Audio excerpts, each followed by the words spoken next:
مصطفیٰ کی شفاعت میں شک کرتے ہیں.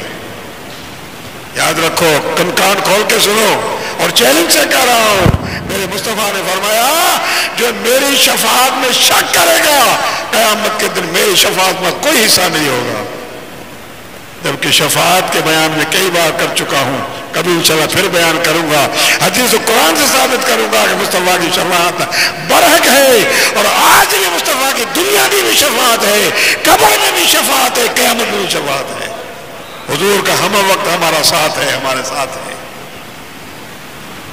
النبی اولا بالمومنین من انفسہم, قرآن پڑھو نا.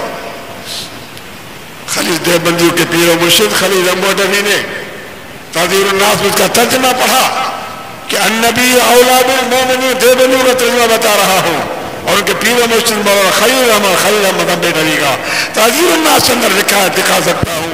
فرمایا النبی اولا بالمومنین کا مطلب یہ ہے کہ نبی مومنوں کی جانوں سے بھی قریب ہے.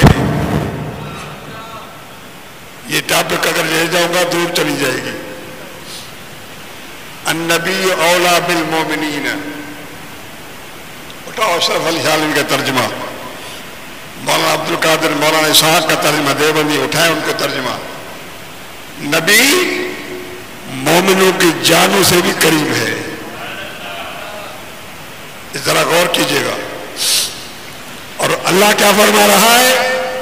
اللہ تعالیٰ فرمایا کہ نحن اقرب الیہ من حبل الورید.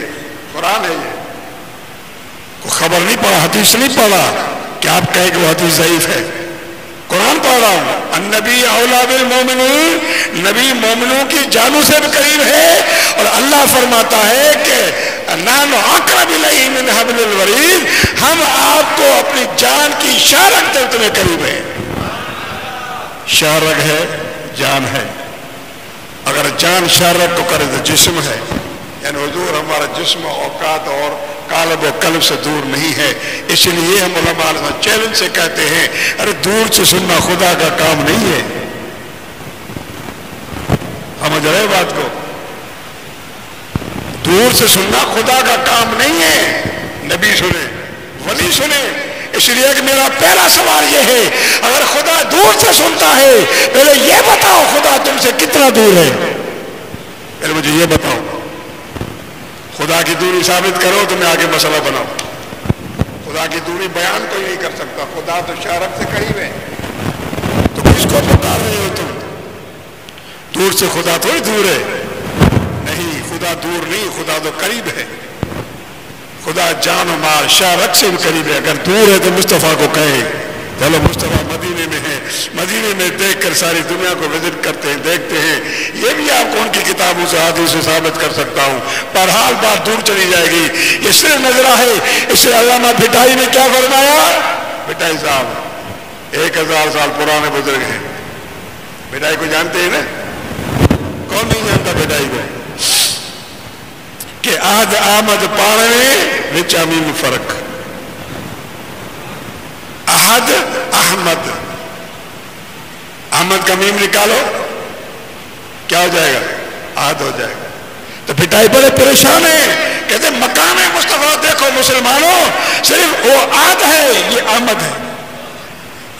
اگر احمد سے میم نکال دیا جائے تو مصطفیٰ بھی احد ہے. مصطفیٰ اپنی رسالیت و ربوبیت میں احد ہے, کوئی اس کا ثانی نہیں ہے. اللہ اپنی قدرت کاملہ سے احد ہے, اس کا کوئی ثانی اور ثانی نہیں ہے, اس کا کوئی ہمسر نہیں ہے. یہ اللہ نے مصطفیٰ کو کمال دیا ہے. اگر احمد رکھ دیا, میم نکال دو تو احمد بن جائے گا, احد بن جائے گا. اس لیے بھٹائی نے کہا کہ احد احمد پاڑ میں وچا میم فرق. احد احمد تو ہے نا, کتنے محبوب ہیں. اگر ادھر جاؤں گا تو یہ محبوب, یہ بات ادھر رہ جائے گی. بڑی محبوبیت ہے. یہ سمجھو کہ اللہ نے پوری کائنات اس محبوب کے لیے بنایا ہے. بس بدل خدا بزرگ تو ہی قصہ مختصر. علامہ عبدالحق نے فرمایا, وہ عزیز نے فرمایا, احد احمد پاڑ میں وچا میم فرق.